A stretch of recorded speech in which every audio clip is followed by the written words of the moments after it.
আসসালামু আলাইকুম এভরিওয়ান। এই ভিডিওটা কক্সবাজার ব্লগের দ্বিতীয় পর্ব। আজকের দিনটা কেমন কেটেছে আর আমরা কি কি করলাম সেটাই শেয়ার করব। চলো শুরু করি। আমরা খুব সকালেই ঘুম থেকে উঠে পড়েছিলাম, প্রায় 5:30টার দিকে সানরাইজ দেখার জন্য। আমরা 6টার দিকে বিচে যাই। বেশ কিছুক্ষণ সময় সমুদ্র পাড়ে হাঁটাহাঁটি করলাম, কিন্তু সূর্যোদয়ের কোনো দেখাই পেলাম না। কিছু শামুক কুড়ালাম। এরপর যখন চলে আসছিলাম সেই মুহূর্তেই দেখলাম সূর্য উঠছে, আর ওইদিকে 4জন বন্ধু একসাথে কি সুন্দর হেঁটে আসছে। জিনিসটা খুবই সুন্দর ছিল। এরপর আমরা রুমে ফিরে সবাই রেডি হওয়া শুরু করলাম। আমি আজ একটি নীল শাড়ি পরেছি। আমার অনেক দিনের ইচ্ছা ছিল আমি সমুদ্র পাড়ে একটি নীল শাড়ি পরবো। মেয়ে মানুষের প্রিয় জিনিসই হচ্ছে শাড়ি আর মেকআপ। সাজতে সাজতে ভাবছিলাম আজকে নিজেকে একটু বেশি সুন্দর লাগছে। এখন আমি ইচ্ছা মতো ঢং করবো। ঢং আর ঢং, ঢঙের কোনো শেষ নেই। মেয়েটা একটু বেশিই ঢং করে। আমরা দুপুর 11টার দিকে রওনা দিই হচ্ছে ঝাউবনের উদ্দেশ্যে। মেরিন ড্রাইভের এই রোডটা এত সুন্দর, এক পাশে সমুদ্র, আরেক পাশে পাহাড়, রাস্তার দুই ধারে বিশাল বড় বড় গাছ। এই যেন প্রকৃতির এক পুরো দৃশ্য।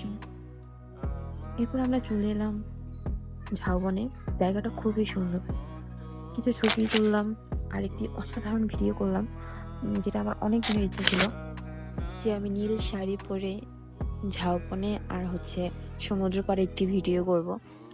যদিও পাশের একটি বিচ ছিল, কিন্তু আমরা যাইনি, কারণ এত পরিমাণ রোদ ছিল যা বলার মতো না। দেশের অন্যান্য জায়গা নাকি খুবই ঠান্ডা ছিল, কিন্তু কক্সবাজারে ওই দিন বেশ গরম ছিল। এরপর আমরা চলে আসি হচ্ছে পাটুয়ার টেক বিচে।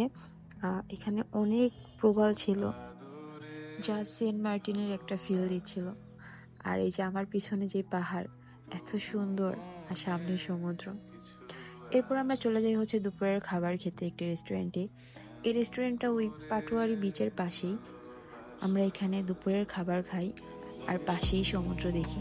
সমুদ্র দেখতে দেখতে আমাদের দুপুরের খাবার সত্যিই অসাধারণ। এরপর আমরা চলে যাই হচ্ছে ইনানি বিচে সানসেট দেখতে। এখানে তেমন কোনো ভিডিও ছবি তোলা হয়নি, শুধু সূর্যাস্তটা উপভোগ করা হয়েছে। বেশ কিছু সময় আমরা এখানে কাটাই, সানসেট দেখি। তারপর আমরা চলে যাই হচ্ছে শুটকি বাজারে শুটকি কেনার জন্য। যেহেতু কালকে আমরা চলে যাব, তো আজকেই আমাদের হাতে সময় আছে। রাতেই আমরা শুটকি কিনে ফেলি। আপু এখানে বেশ কিছু শুটকি কিনে। আমার তেমন কোনো শুটকি কেনা হয়নি। আর শুটকির যা দাম, তাদের কথা মতো এগুলো নাকি ফিক্সড। তো দামাদামি করার অপশন থাকলেও ওরকম ভাবে আহামরি কোনো ছাড় দেওয়া হয় না।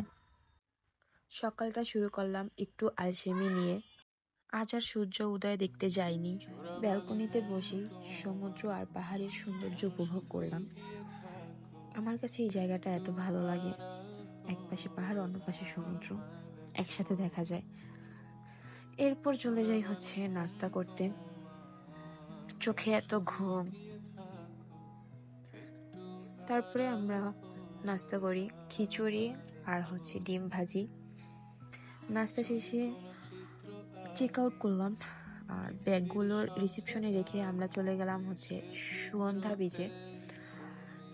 সুগন্ধা বিচে আর আসা হয়নি এই কিছুদিনের মধ্যে। প্রথমেই আমরা আশেপাশের দোকানগুলোতে যাই কিছু কেনাকাটা করতে। এখানে যা দেখি তাই ভালো লাগে, ইচ্ছে করে সব কিছুই কিনে নিয়ে যাই। কিন্তু এখানকার জিনিসের এত দাম, আর কোনো কিছুর দাম কমানো যায় না। তারা যে দামটা বলে ধরতে গেলে ওইটাই ফিক্সড। আর প্রত্যেকটা দোকানই, একটা দোকানে যেরকম তা না। যদি আপনি একটা দোকান থেকে কিনতে যান, তারা যদি না কমায়, অন্য কোনো দোকানে যদি যান, তারাও ওইরকমভাবে কোনো দাম কমানোর কোনো অপশন রাখে না। তো ধরতে গেলে জিনিসটা ফিক্সড টাইপেরই হয়ে যায়। আর এই যে সমুদ্রের উপর দিয়ে প্লেন উড়ে যাওয়া, জিনিসটা খুবই ভালো লাগে। আহারে বেচারি আমার বোন, সরি তুষি। ভিডিওতে যতটা খুশি লাগছে, মনে মনে তত বেশি ভয় পাচ্ছিলাম, কিন্তু মনে সাহস নিয়ে করে ফেললাম। সবাই বলছিল যে ভয়ের কিছু নাই। আর মামারা মজা করে বলছিল যে আপনার গায়ে যদি একটু পানি লাগে তাহলে আপনার সব টাকা ফেরত। তো বেশি দূর যায়নি, মাঝ বরাবর নিয়ে আসছিল। খুবই ভয় করছিল, আবার ভালোও লাগছিল। খুবই এনজয় করছিলাম। মনে হচ্ছিল যেন নিজেই চালাচ্ছি, কিন্তু আসলে মামা ছিল পিছনে। মামারা খুবই ফ্রেন্ডলি ছিল। এভাবেই কক্সবাজারে আমাদের দিনগুলো কাটলো। এখন আমরা কক্সবাজার স্টেশনে যাচ্ছি। রাত ৮টায় আমাদের ট্রেন। স্টেশনটা খুব সুন্দর, যদিও অন্ধকার হয়ে যাওয়ায় বেশি ভিডিও করতে পারিনি।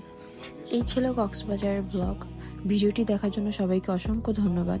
সত্যি বলতে ভয়েস দিতে একটু আনকমফোর্টেবল লাগছিল। আমার আম্মু বলছিল তোমার চুপচাপ ভিডিও চাইতে, যদি কথা বলো আরও ভালো হবে। তাই ভাবলাম একটু চেষ্টা করি। তো দেখা হবে পরের কোনো ভিডিওতে। আল্লাহ হাফিজ।